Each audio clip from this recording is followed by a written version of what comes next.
Esta es la noche en el continente americano. Cuando amanece en Europa y cae la tarde en Asia. Así cae la noche en el continente americano y transcurre la mañana y la tarde en el resto del mundo. La noche, bajo la dirección de Claudia Gurizati. En medio de la profunda crisis social y política que afronta Venezuela, 2 aviones militares rusos llegaron a Caracas.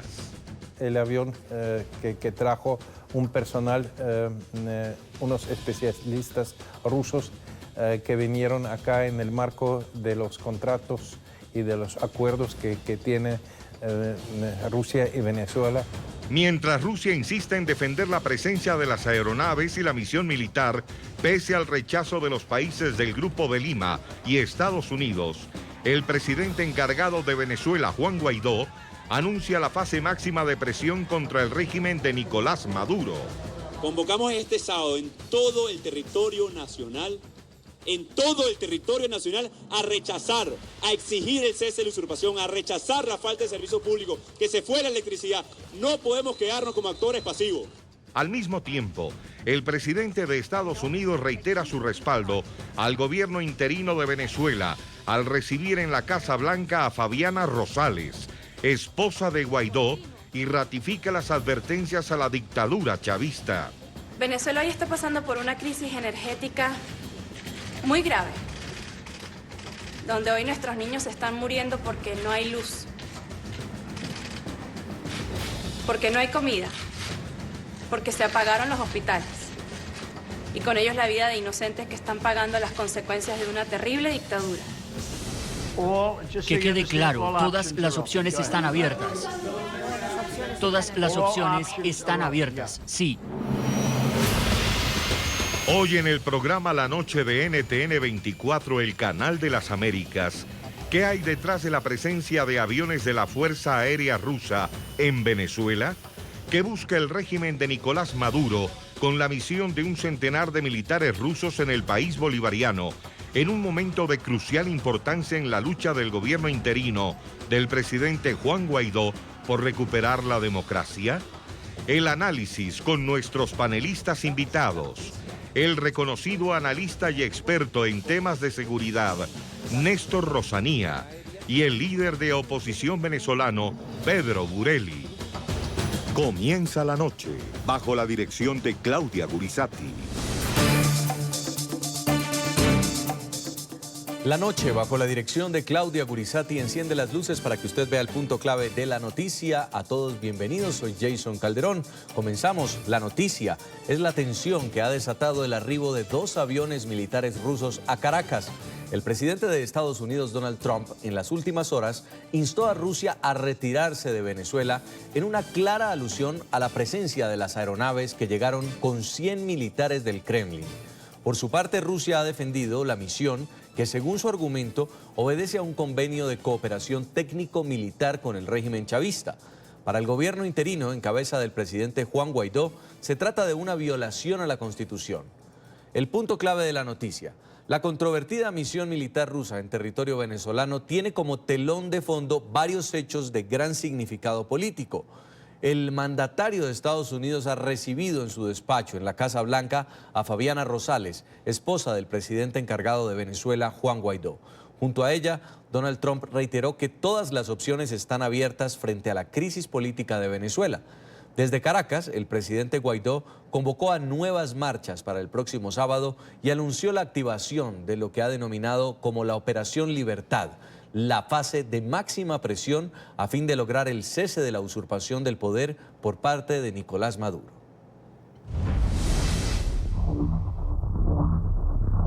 Lo que ustedes ven en sus pantallas es una referencia en tiempo real de los aviones que ocupan el espacio aéreo alrededor del planeta. Y así se ve Venezuela, muy pocos o quizás ningún avión que transita sus cielos debido a que muchas compañías de transporte aéreo han restringido sus viajes al país bolivariano. Sin embargo, este fin de semana 2 aeronaves provenientes de Moscú aterrizaron en el aeropuerto de Maiquetía a las afueras de Caracas. Y no eran precisamente aviones comerciales, se trataba de 2 aeronaves del ejército ruso cargadas con material y personal militar. un hecho que desató todo tipo de especulaciones y reavivó el temor a una escalada armamentista en la región. Aunque la colaboración militar rusa con Venezuela no es nada nuevo, la preocupación trascendió hasta las altas esferas políticas de Estados Unidos.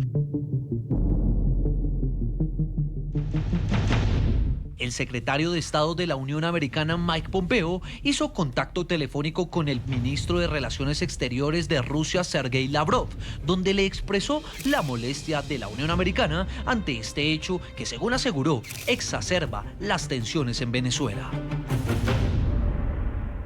Creo que el mundo estuvo unido antes del 11 de septiembre y está unido hoy por el apoyo al gobierno legítimo interino de Guaidó, mientras Rusia continúa alineándose con la dictadura ilegítima de Maduro. A través de su embajador en Venezuela, el gobierno ruso señaló que la presencia de especialistas rusos en Venezuela se rige por un acuerdo de cooperación técnico-militar entre los dos países. Estos dos aviones que llegaron el sábado pasado a Venezuela, uno fue el avión que trajo un personal, unos especialistas rusos que vinieron acá en el marco de los contratos y de los acuerdos que tiene Rusia y Venezuela de la cooperación técnico-militar. Pero otra postura tomó el presidente Donald Trump desde Washington.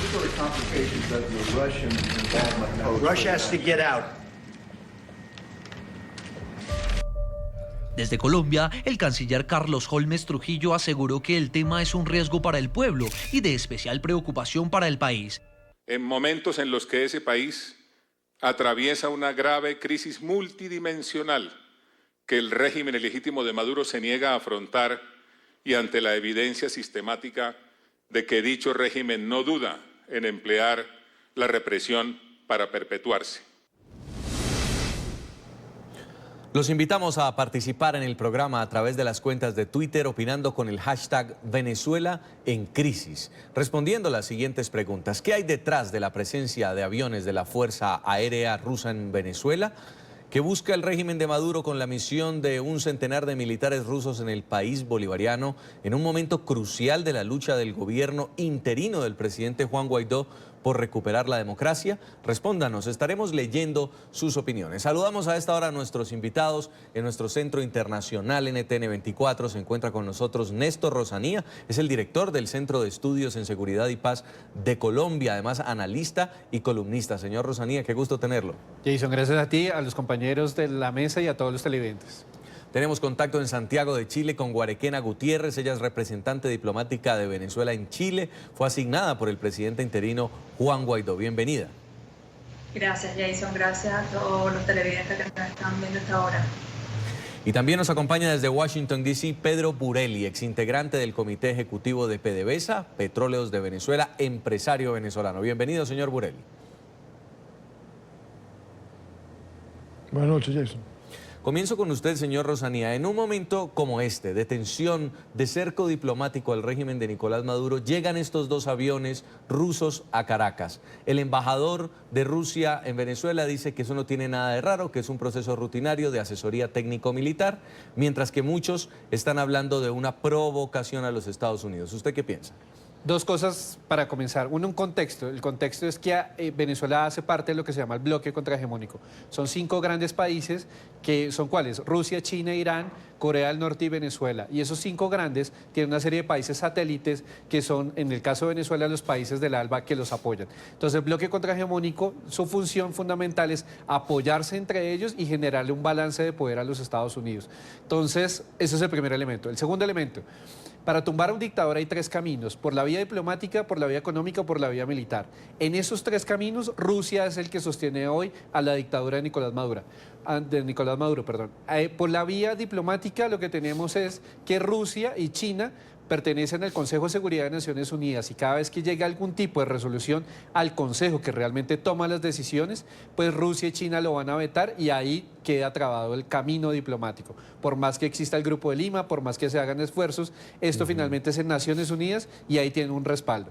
Por la vía económica se ha hecho un cerco internacional, Estados Unidos los ha ido bloqueando lentamente, pero Rusia le manda una línea de crédito y los hace sostener en el tiempo, así como sostuvieron a Cuba.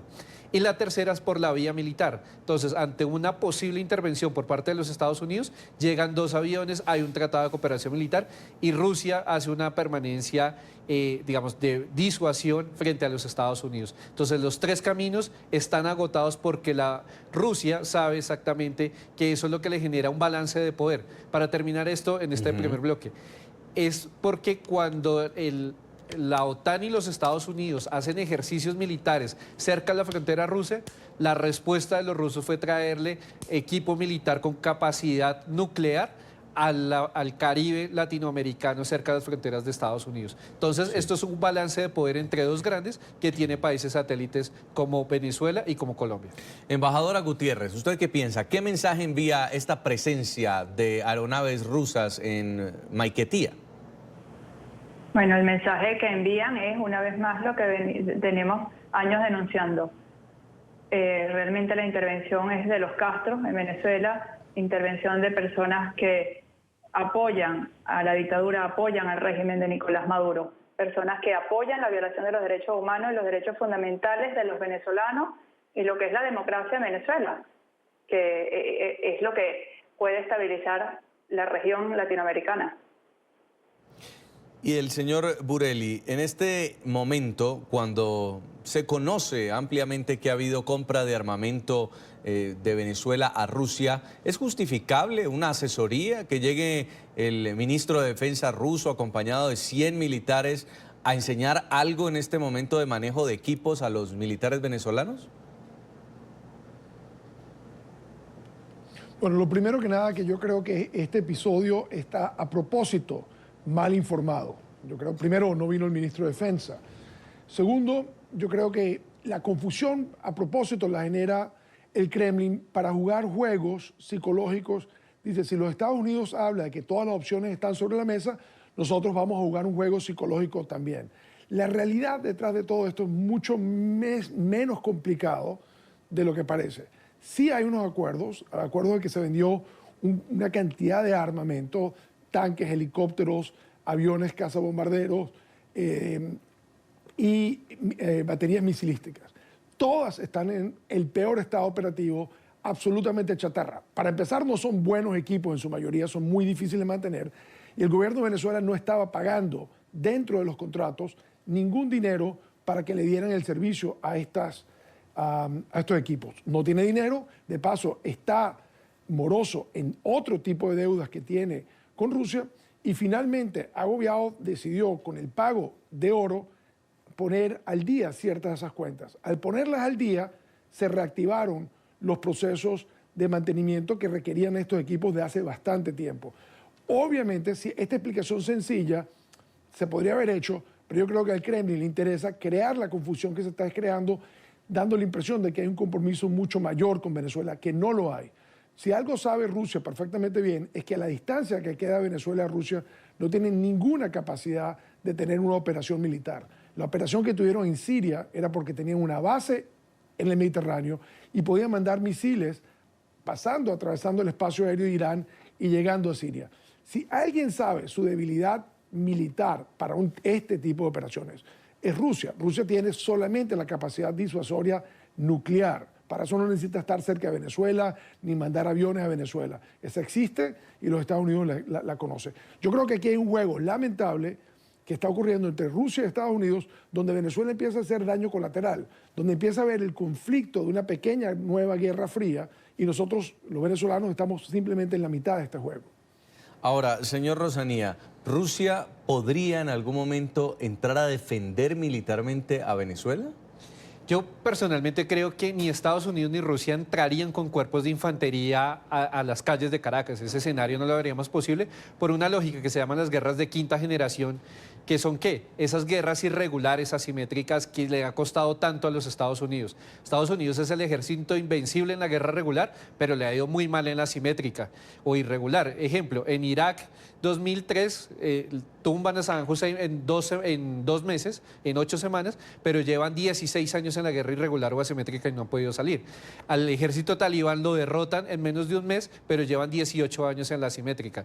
Entonces, desde ahí saben que no pueden entrar a esos estados en conflicto con hombres de infantería. Por eso en Siria y en Libia no vemos infantes de marina norteamericanos en las calles de esos estados. Entonces lo que hacen es que apoyan a los rebeldes, dan unos espacios de exclusión aérea, dan pertrechos logísticos, pero no entran ellos. Yo creo que en el caso hipotético que en Venezuela comenzara un conflicto armado, ni Rusia ni Estados Unidos entrarían con hombres de infantería, pero cada uno de estos sí apoyaría a cada una de las partes. Y esto sería una nueva Siria, sin lugar a dudas, porque tendríamos un baño de sangre generalizado, 2 superpotencias apoyando a cada uno de los bandos, pero sin una salida clara, y estos conflictos, lo más grave es que son perdurables en el tiempo. Vemos el caso sirio, que es un tema que ya la comunidad internacional no ha podido manejar y es año tras año que sigue el enfrentamiento interno. Sí. Y entonces, señor Burelli, ¿qué se juega Rusia con su apoyo al señor Nicolás Maduro?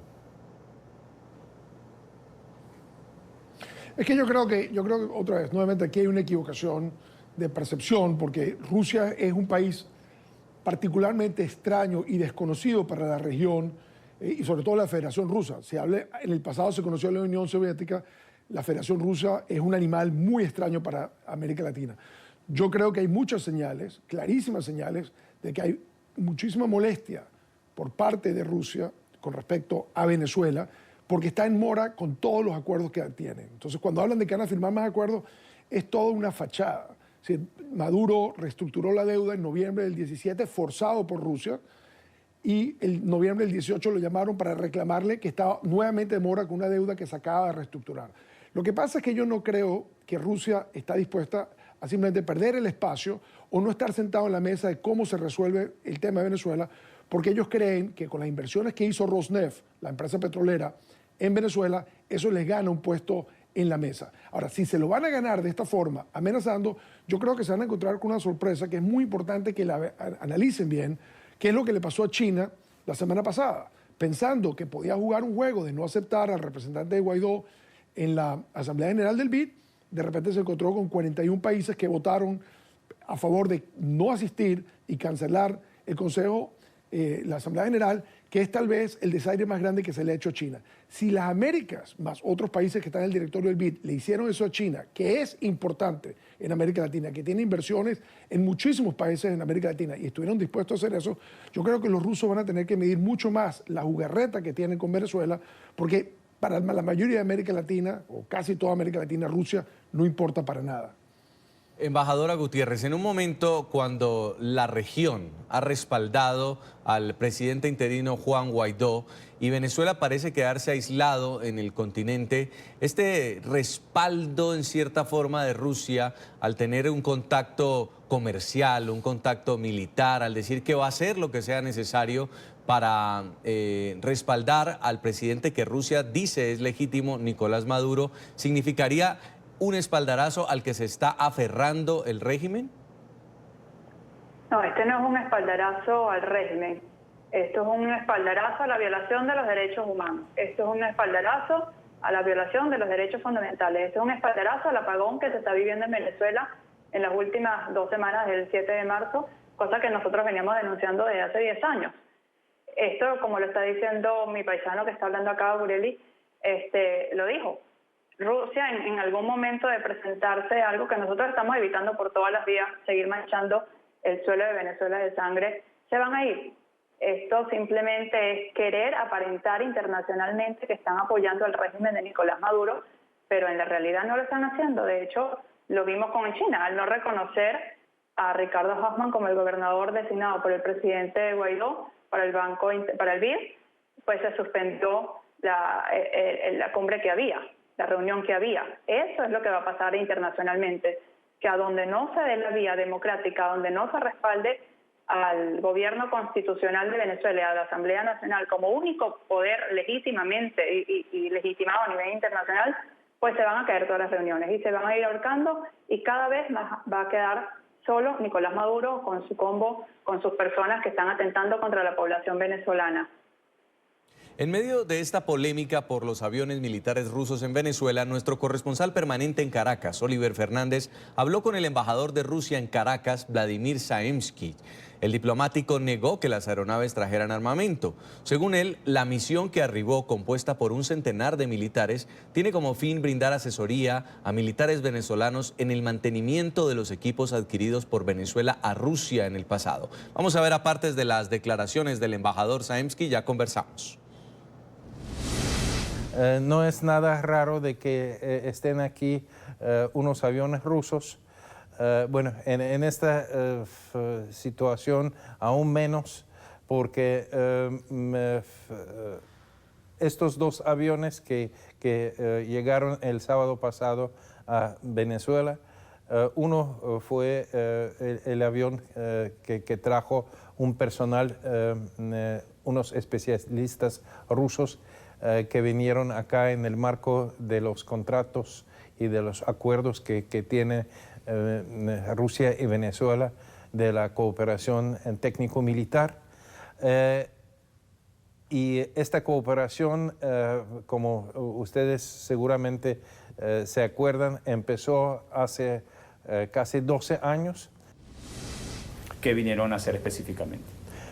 Lo que vinieron a hacer es asistir a los militares venezolanos a dar el mantenimiento a los equipos que, tal como había mencionado ya, Venezuela había comprado a Rusia hace un tiempo. Bueno, es bueno que usted está mencionando este asunto de que este caso fue discutido en la Asamblea Nacional, porque yo, por ejemplo, leí algunas declaraciones de los diputados de la Asamblea Nacional y me sorprendió que ellos estaban rechazando la presencia rusa, diciendo que era una violación de la soberanía de Venezuela, pero raramente no se han pronunciado en lo que se refiere a las múltiples amenazas de una agresión militar contra Venezuela. Ahora hay una situación de una crisis política cuando hay una orden del Tribunal Supremo de Justicia que desconoce a la Asamblea Nacional. Por eso, de todas maneras, no era posible tener el aval de la Asamblea Nacional si Asamblea Nacional no tiene los poderes según la decisión del Tribunal Supremo de Justicia. Yo creo que todo este asunto de una controversia entre los diferentes poderes de la República Bolivariana de Venezuela es un asunto que debe ser tratado por los políticos venezolanos y debe ser tratado alrededor de una mesa de diálogo. Ahora, ¿es cierto que se han instalado algunas bases misilísticas rusas en territorio venezolano? Claro que no. Igualmente que este avión que llegó, el carguero, no trajo ningún tipo de armamento. Ok. Ahora, la Organización de Estados Americanos también emitió un comunicado este lunes diciendo que, o criticando, o rechazando esta misión militar en esta coyuntura, diciendo que nunca fue avalado por la Asamblea Nacional. ¿Qué tiene que decir al respecto? Lo que puedo decir al respecto es que desgraciadamente la postura del secretario general de la Organización de Estados Americanos ya desde hace tiempo es muy sesgada en lo que se refiere al caso venezolano. En el caso anterior, en diciembre, Luis Almagro llegó a decir que eso tenía que ser estudiado por el OPANAL. Y a propósito recibió una respuesta muy clara de OPANAL que no tenía nada que estudiar porque estos bombarderos venían sin cualquier tipo de armamento. Embajador, también se ha dicho no sé qué opinión tiene usted, que se está reeditando una especie de guerra fría, también se lo preguntábamos en diciembre. Bueno, por esta situación, por estos aviones rusos que llegan a Venezuela, también llegan estos militares. ¿Qué tiene que decir al respecto? Bueno, igualmente, como en diciembre, yo le repito que entre los países existe cooperación militar y técnico-militar. Y estos pasos, esas actividades, son pasos y actividades de rutina que pasan entre cualquier par de países que tienen cooperación militar. Así que no hay que alarmarse por este motivo. Señor Pedro Burelli, en Washington, D.C., yo escucho ahí a un embajador, en cierta forma, con una posición tibia frente a lo que ha sido la posición de Colombia, de Brasil, de Estados Unidos, de la misma Unión Europea, al hablar de diálogo como forma de salida a la crisis, al seguir reconociendo al señor Nicolás Maduro. Entonces, ¿prima para Rusia mantener esta alianza económica y militar? Jason, yo llevo mucho tiempo visitando Rusia y conociendo a los rusos, y una de las cosas que más me ha sorprendido en los últimos 12 meses son las diferencias de opiniones que hay al más alto nivel del tema, donde se discute el tema de América Latina, en Moscú. Tiene una posición de la compañía petrolera, tiene una posición del Ministerio de Hacienda, tiene una posición del Kremlin, tiene una posición del Ministerio de Asuntos Exteriores y tiene una posición del Instituto para América Latina de la Academia de Ciencias, que es como el centro de pensamiento más grande para América Latina. Están totalmente complicados en su idea. Primero, ha habido vendedores de armas, es decir, el gran conglomerado de armas ha vendido numerosas armas a Venezuela. Eso, por cierto, nos implica que aún en un cambio de gobierno, un nuevo gobierno va a tener que lidiar con Rusia, porque tú inmediatamente no vas a poder desaparecer o tirar a la basura 24 Sukhois y decenas de tanques y todo eso. Eso es un activo de la República que va a haber que mantener a futuro. Pero la posición de los vendedores de armas es muy distinta a la posición del Ministerio de Hacienda, que considera que el gobierno de Maduro es un gobierno maula, es un gobierno que no cumple sus obligaciones, o la posición de Rosneft, que habiéndose metido de cabeza en Venezuela, básicamente ha salido con las manos vacías porque cometió una cantidad de errores estratégicos y la relación con Petróleo de Venezuela ha terminado ser ruinosa para ellos. Entonces, la complicación, y yo creo que este embajador no tiene, en mi visita a Moscú, nadie habla con mucho respeto de él, quizás inclusive es parte del problema, lo que él informa es totalmente sesgado, él tiene una posición que es muy distinta a la que están viendo.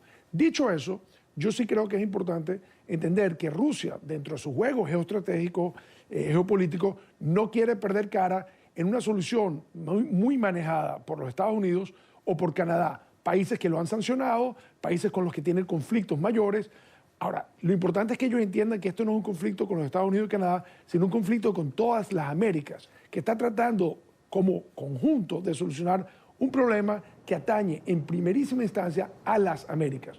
Por lo tanto, Rusia está un poco metido y atravesado en este juego sin que nadie lo haya invitado. Y ellos están, a través de negocios petroleros o militares, tratando de insertarse sin que nadie en el fondo quiera que ellos sean parte de la solución, porque en el fondo lo ven como parte del problema. Señor Néstor Rosanía, hoy Trump ante periodistas dice: Rusia tiene que salir. Cuando empiezan los periodistas a interrogarlo por este tema de los aviones rusos, esas fueron sus palabras: bravo y breve. Entonces sí está subiendo la tensión.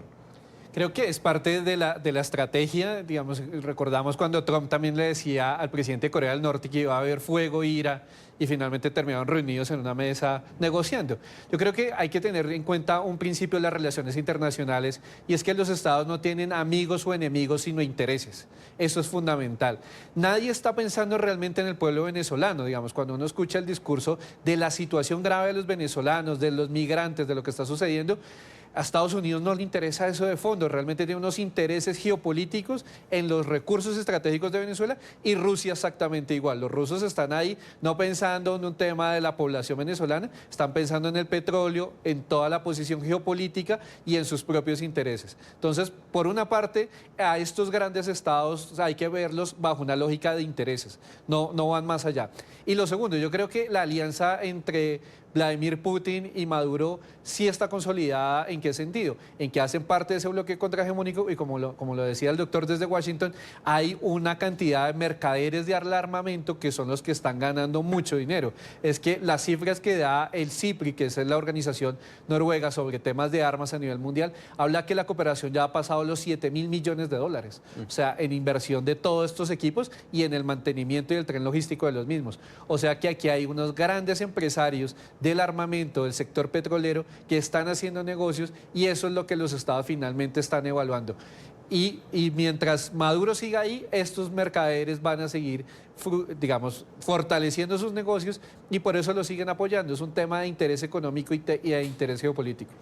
Embajadora Guarequena Gutiérrez, y en medio de esta tensión entre Washington y Moscú, un gesto político muy trascendental tuvo lugar hoy, y es cuando la primera dama, la esposa del presidente interino Juan Guaidó, Fabiana Rosales, llega a Washington para reunirse con Mike Pence, y terminamos todos sorprendidos porque vemos que en la reunión también luego ingresa el presidente de los Estados Unidos, Donald Trump, Ivanka Trump, y el señor John Bolton. Se termina convirtiendo casi que en un comité de altísimo nivel la presencia de Fabiana Rosales. Sí, hoy nos sorprendió a todos y aunque sabemos que esto de sorpresa es el respaldo que vamos teniendo cada día, es el respaldo que se le va dando a la población venezolana y a la situación de Venezuela. Este tema de Rusia, de China, realmente, aunque son dos grandes países y están pendientes de los capitales de Venezuela, también son países que van a quedar más aislados con esta posición que mantienen con el régimen de Nicolás Maduro. En Estados Unidos y tanto en Chile como en Perú, la gira de nuestra primera dama ha dado frutos, más allá de los sociales, frutos políticos al respaldo de la Constitución de Venezuela.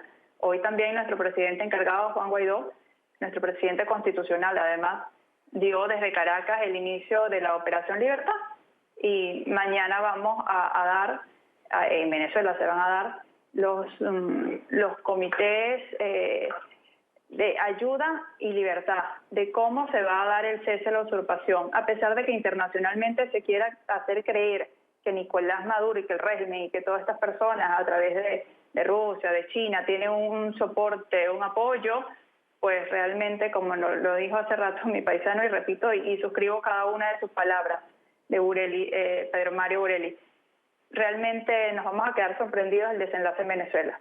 Nadie se esperaba el respaldo que vamos teniendo, nadie se esperaba que se suspendiera la reunión del BID, nadie se esperaba que el Bandes en Uruguay no le hiciera la transferencia que estaba pidiendo, y así muchas cosas. Nadie se esperaba que hoy incluso tuviéramos un presidente constitucional, que tuviéramos la unidad que tiene el pueblo venezolano. Y la oscurantina que está ocurriendo en Venezuela, que no es solamente la moral, es también la física. O sea, no hay luz en Venezuela en este momento.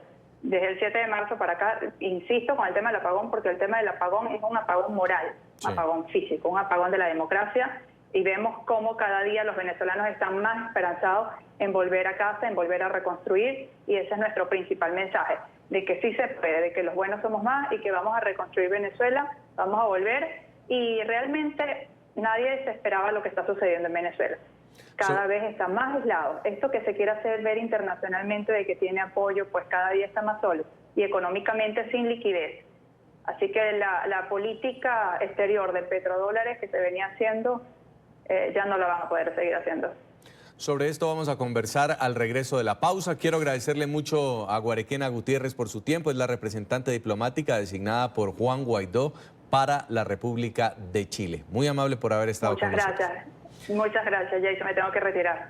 No se preocupe. Vamos a hacer una pausa. Ya seguimos aquí en el programa La Noche. Hoy hablando sobre Venezuela, la llegada de 2 aviones rusos a Caracas. Ustedes pueden opinar con el hashtag Venezuela en crisis. La oscura situación que vive Venezuela en lo social, económico y político fue tema principal en el sorpresivo encuentro que sostuvieron en la Casa Blanca el presidente Donald Trump y la esposa del mandatario encargado de Venezuela, Juan Guaidó. Y queremos alertar al mundo de los posibles continuos atentados en contra del presidente Juan Guaidó, de la ola de represión y de tensiones que ha tomado niveles agresivos contra el entorno del presidente. Atacar a su entorno es atacarlo a él.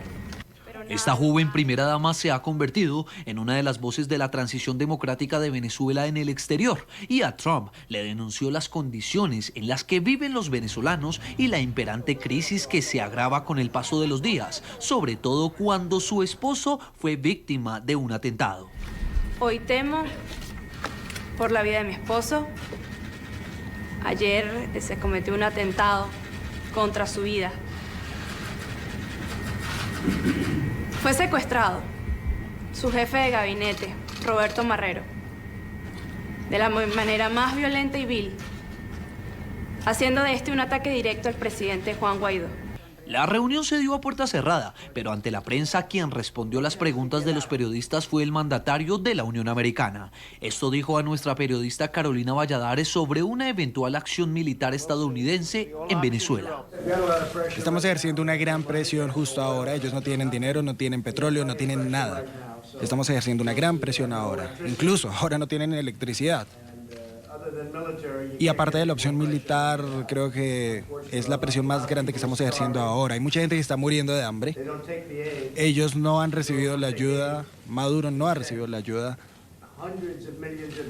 Y cientos de miles de dólares fueron invertidos para llevar esa ayuda a la frontera, mientras que mucha gente continúa muriendo de hambre.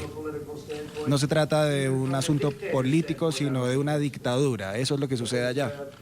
Fabiana Rosales mantuvo un encuentro previo con el vicepresidente Mike Pence y con el asesor de seguridad nacional John Bolton, reuniones que se dieron en momentos en que Venezuela vivía una nueva oscura situación por cuenta de un nuevo apagón en la mayor parte del país.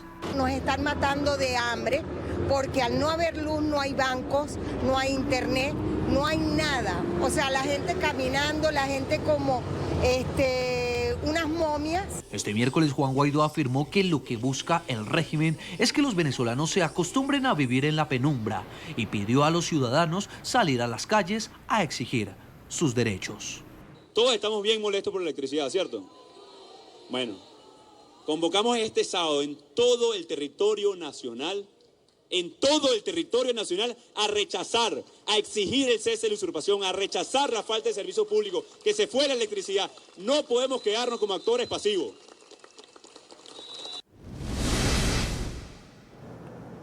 Señor Pedro Burelli, exintegrante del Comité Ejecutivo de PDVSA, Petróleos de Venezuela y empresario.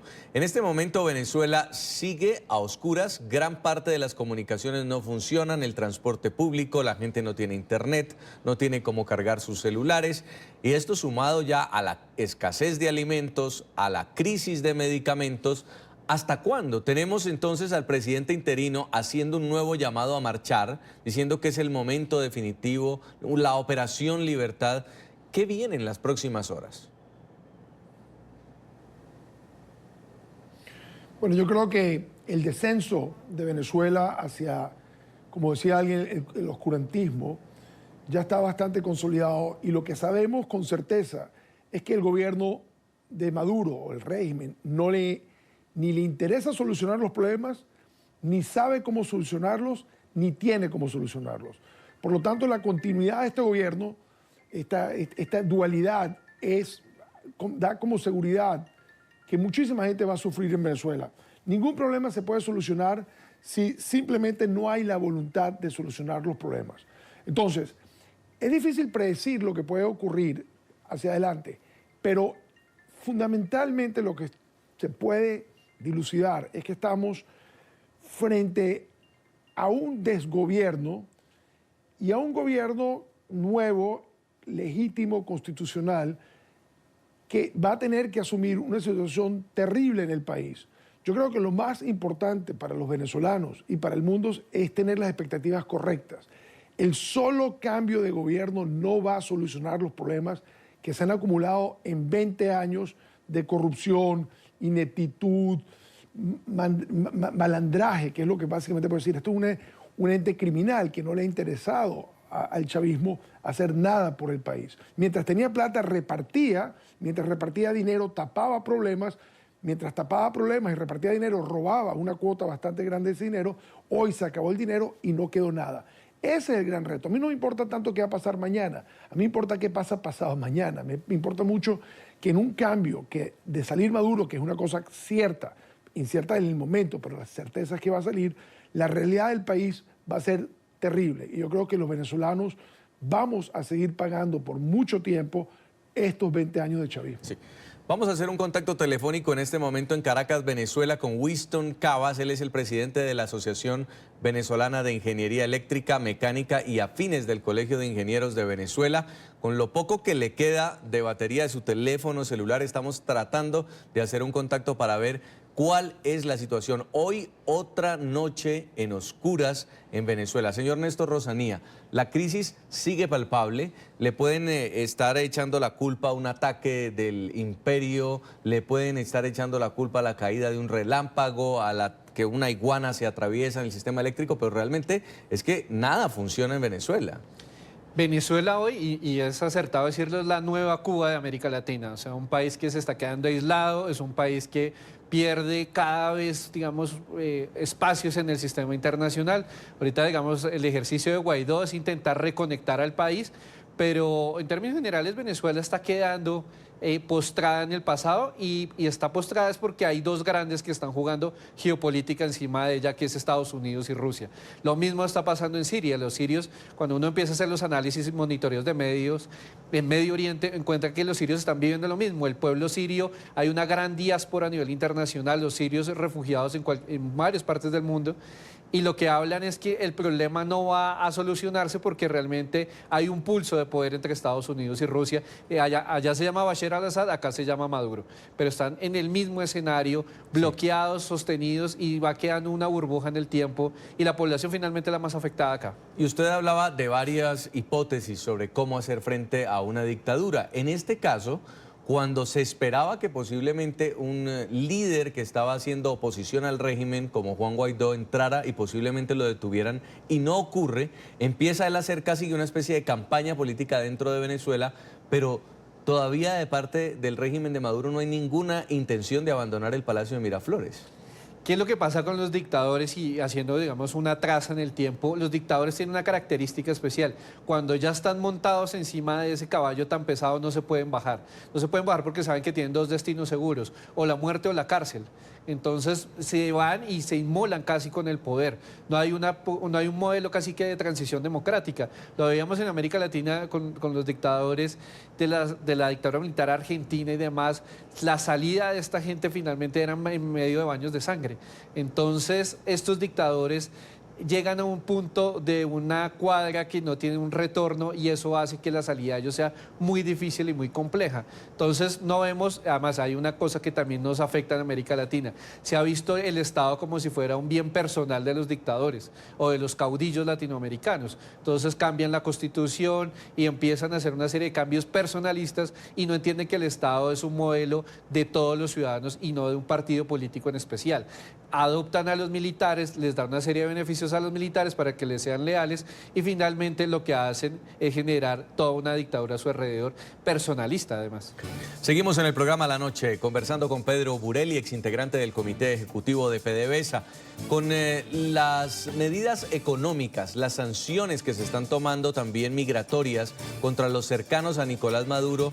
¿Finalmente usted cree que pueda asfixiarse el régimen y salir del poder? Bueno, yo creo que el régimen se asfixió así solo. Esto es simplemente más presión sobre un régimen. Yo sí creo que estamos llegando al momento en que el colapso en las ventas petroleras y el colapso relacionado en la producción hace que básicamente el gobierno se quede sin dinero. Ya está operando con muy poco dinero, como estaba diciendo, operando con muy poco nivel de probidad o de conocimientos, y por lo tanto yo creo que sí está llevando una situación donde es difícil inclusive mantener operando el gobierno central, que es para lo único que le alcanza. Estos retos que está teniendo en cuanto a servicios, el apagón, el problema que no se habla mucho, que es el tema del agua, la calidad del agua, la calidad de los acueductos a todo nivel del país en cuanto a su estado de integridad y de pureza, todo eso está trayendo un problema que yo creo que está llevando progresivamente al mundo a entender de que esto es un problema distinto al que esperaban. Quienes hablan de soluciones políticas y de diálogo y eso, no entienden que están lidiando fundamentalmente con una organización criminal aferrada al poder. Yo no creo que tienen el apoyo de Rusia, que la gente crea, y mucho menos el de China. Sí tienen el apoyo de la línea más dura del castrismo en Cuba, y sí creo que eso lo lleva a tomar posiciones muy radicales de básicamente aferrarse al poder. Cada día que ellos pasan en el poder es un día que no están presos, o por decirlo de otra forma, un día que siguen vivos. La racionalidad criminal del régimen los obliga a quedarse el poder independientemente del sufrimiento que ellos le causen al mundo o que las presiones del mundo causen sobre el país. Están dispuestos a cualquier cosa y por eso es difícil predecir cuánto va a durar, porque es muy atípico un gobierno que, aferrándose al poder, está dispuesto a básicamente aniquilar a todo un país. Señor Néstor Rosanía, del Centro de Estudios en Seguridad y Paz de Colombia, brevemente y para cerrar, la ayuda humanitaria tampoco ha entrado, se quedó en Colombia. Las acciones disuasorias todavía parecen no tener efecto en lo que está pasando en el círculo cercano al madurismo. ¿Están asustados? ¿Están tranquilos? ¿Cómo se imagina usted que puede estar en este momento el señor Maduro? Creo que saben y conocen que tiene una crisis muy, muy fuerte dentro del país. Yo creo que estos son los momentos que la presión internacional la han sentido. El tema de la figura de Guaidó, el tema de sacarlos del sistema internacional, digamos que la Comunidad Europea no lo acepte, una cantidad de países a nivel latinoamericano ya le cierran la puerta. Entonces nunca se había llegado a un punto, digamos, de presión tan fuerte. Ahora, ¿qué es lo que tienen fundamentalmente? Y yo sí me sostengo en la tesis que los rusos y los chinos son esa válvula de oxígeno que sostienen al régimen de Maduro. Y mientras esa válvula de oxígeno esté ahí y que tiene un vínculo petrolero, ellos van a seguir en el poder. Ahora, el gran temor, y como lo decíamos anteriormente, es que esto se vuelva a la América Latina, Venezuela se convierta en la nueva Cuba de América Latina. O sea, que en 5 o en 8 años sigamos hablando de Maduro y hasta de una transición como pasó con el castrismo. A Fidel Castro siempre lo veíamos a punto de que iba a salir, que ya el castrismo se iba a caer, y finalmente murió de viejo y llegó su hermano y Cuba sigue en la misma situación. Ese es el gran temor, que Venezuela se convierta en la nueva Cuba. Pues muchas gracias, señor Néstor Rosanía, por haber estado con nosotros en el programa La Noche. Gracias, Jason, a nuestro compañero y a todos los televidentes. También al señor Pedro Burelli en Washington, muy amable por este contacto. Muchas gracias. Y a todos nuestros televidentes los invito a que nos sigan enviando sus comentarios a www.ntn24.com. Escriban en Twitter a @ntn24, @segurizati ntn24, @Jason Calderón y @lanoche_ntn24. La noche seguirá encendiendo las luces para que usted vea el punto clave de la noticia. Que pasen buena noche.